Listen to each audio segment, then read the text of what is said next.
Ottawa County authorities say it happened around 8:30 p.m. Tuesday as corrections officers were booking a prisoner.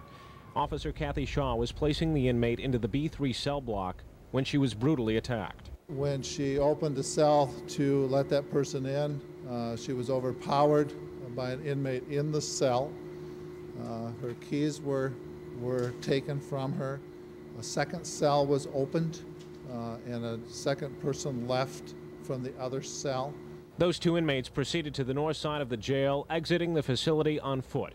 Minutes later, according to police, one of the inmates, Keith Harbin, was picked up by two women waiting in a car.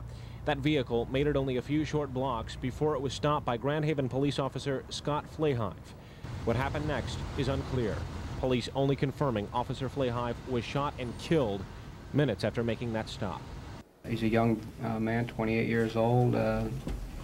He and a lot of the other young officers were real close friends. I know he liked to fish, things like that. They all got along real well, and one of our bright officers. Harbin and the two women were arrested. The other inmate, Freddie Lee DeWitt, would continue to elude police. Personnel from the State Police Crime Lab are en route to the scene of the shooting and will be conducting an investigation of the homicide.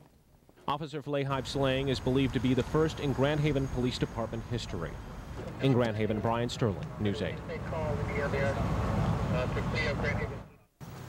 Flags are flying at half-mast in memoriam 28-year-old Scott Flayhive. The rookie officer of the Grand Haven Police Department is remembered as a man who decided he could best serve his community by becoming a police officer.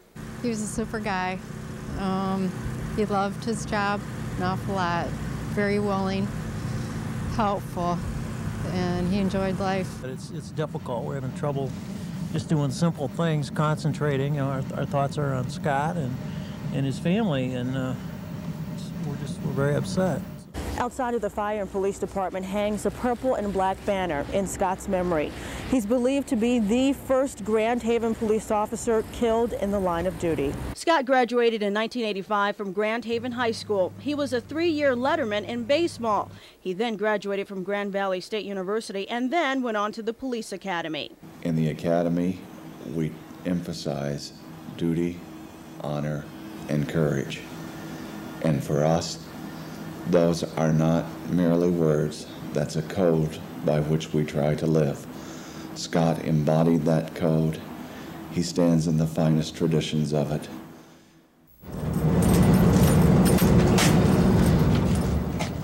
A heavily shackled Keith Harbin shuffled into Ottawa District Court today with the most vicious of labels, a cop killer. Harbin is charged with shooting 28-year-old Grand Haven Public Safety Officer Scott Flayhive during a jail escape attempt. Jail inmates were locked down all day long as the Ottawa County Sheriff's Department conducted an internal investigation. Apparently, Harbin severely beat a female guard at this cell, took her keys, and released a buddy of his, Freddie Lee DeWitt. They jumped a fence where their girlfriends waited outside in a car with loaded guns. Jail administrators say they were fully staffed and corrections officers did follow proper procedures. We will look at what happened in totality. If there are some things we can tighten up and change, we will certainly do that because our number one concern is the security of our people and the security of the inmates.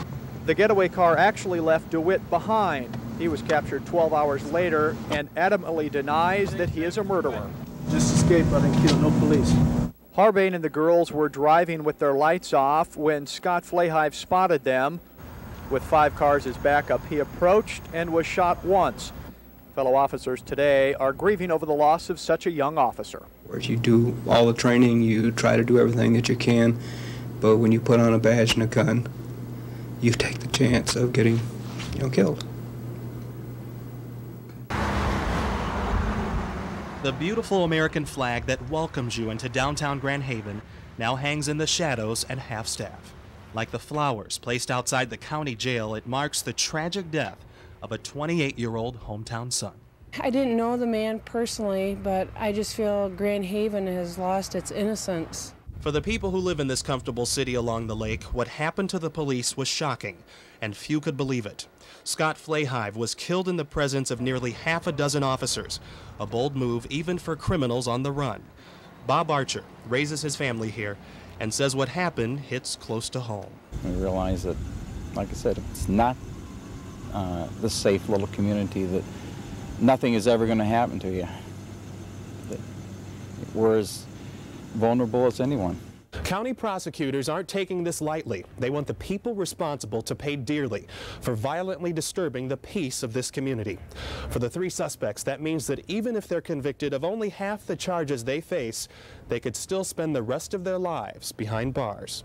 Keith Harbin is up for 6 felonies, including murder, attempted murder, violent escape while awaiting sentencing, and 2 felonious firearm charges. He's also a habitual offender, which basically means he could have the book thrown at him.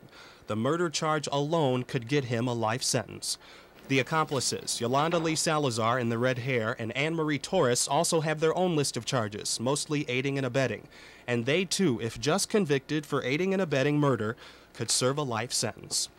But, as many people in this community will tell you, no amount of justice will bring back the life of one innocent man. From tonight on, they now cope with knowing that their special city is tragically like many others. In Grand Haven, Steve Osunsami, News 8.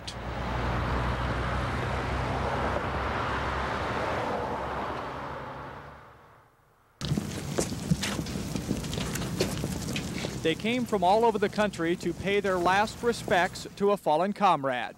The sorrow, even to those police officers who never knew Scott Flayhive, was real. The rookie cop died while protecting his community. In this circle, there is no greater honor, certainly no greater sacrifice. Everyone was very proud of him that he had done that.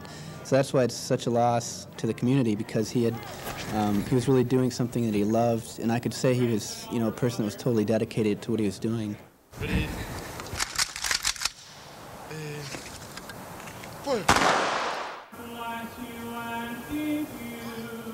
Staying calm in time of crisis and keeping check on the emotions are part of police life on the streets. Today, that shell melted in memory of Scott. The officers were not alone in their sorrow. This entire community came out to thank Scott Flayhive and his courageous actions. It was just tremendous. Talking with officers who have been to other funerals, including myself, you normally don't see the community support like you saw here with people lining the street, and that's a tremendous outpouring. I from the local area, and it kind of hit me hard, and I guess it kind of hit everybody hard. So I just came out and kind of want to show my last respects. The small Grand Haven police force says they will stick together now more than ever before and do their best to comfort and protect each other. They all know the next shift, however, could hold the same dangers that stole Scott's life, yet they say they are still willing to take that risk.